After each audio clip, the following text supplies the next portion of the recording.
good morning everyone. Especially to the start. So this is our report for today. So it's all about the lesson 10 with one methods of printing. So first is relief printing or letterpress. In this method or printing, the image characters are raised above the level of the non-printing areas. So the ink is applied to a raised surface. The in is applied to paper. And then the letterpress passes with thinner and shorter letters.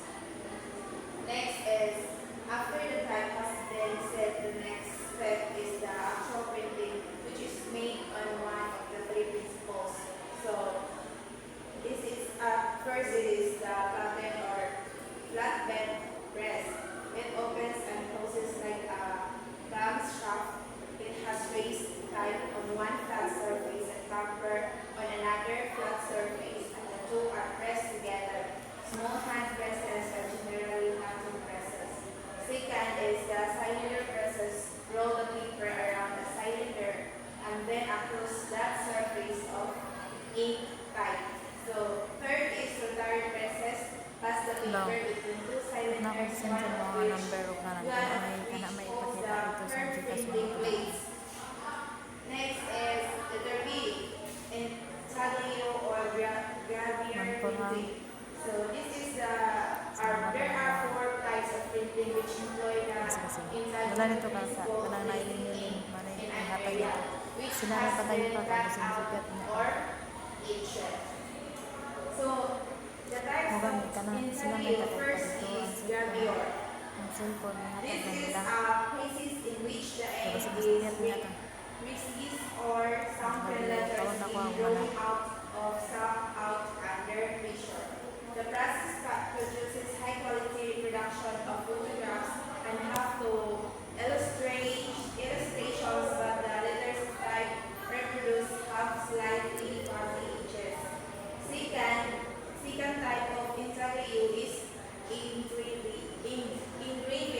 So the paper is forced into the sunken areas of a metal plate where the ink is special scratches areas in the metal itself which ink place.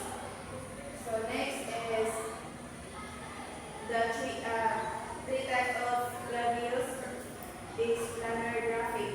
Planar graphic is lithographic is the most well-known printing process which employs the principle of putting ink on a chemical trading surface. So the commercial application of lithography is known as offset. So fourth is stencil. Stencil sheets in which the copy is typed or drawn are made of various glazed tissues. The typing or drawing pushes the copy aside and exposes the closed tissue. This stencil wrapped around the ink cylinder, and the cylinder is rolled across the paper, forcing the ink through the porous parts of the stencil. Next is letter C, calligraphic or lithographic printing. In calligraphic printing, the image characters are in the same general plane as the non-printing areas. So the ink is applied to a leaf level frame which has been chemically treated such as lithographic and offset. So letter D is stencil. It is a process where the letter or image are whole scanned in a sheet, or a sheet is made more prayers in the area of the letters, and ink is applied to a paper through the holes or porous areas such as mind graph. Letter E is a half-tone black printing. So this is offset related and is used for the reproduction of pictures and illustrates in letter covers. Next is lesson 10. Lesson 10.2 and define characteristics of printing. Letter A is letterpress. So number 1, study of this printing shows that the edges of the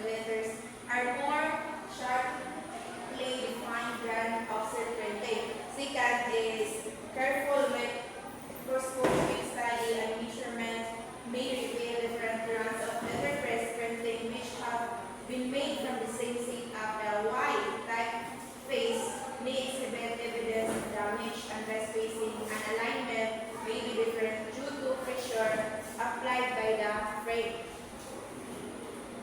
B. Offset. First is the edges.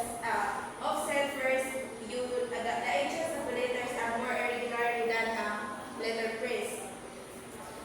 Second is the middle portion and the edges of the letters are more or less of the same density. And third is there is no indentation of the paper in the area of the printed letters as is sometimes found in letter press printing. Next is identification of printing. So the identification of printing is based on the general principles which consider the existence of an adequate combination of class and individual characteristics exceeding the limits of an accidental coincidence. A is class characteristic, may be grouped under body size and type of face designs. First is the body size of a type is responsible for the width of a line and depth of a column.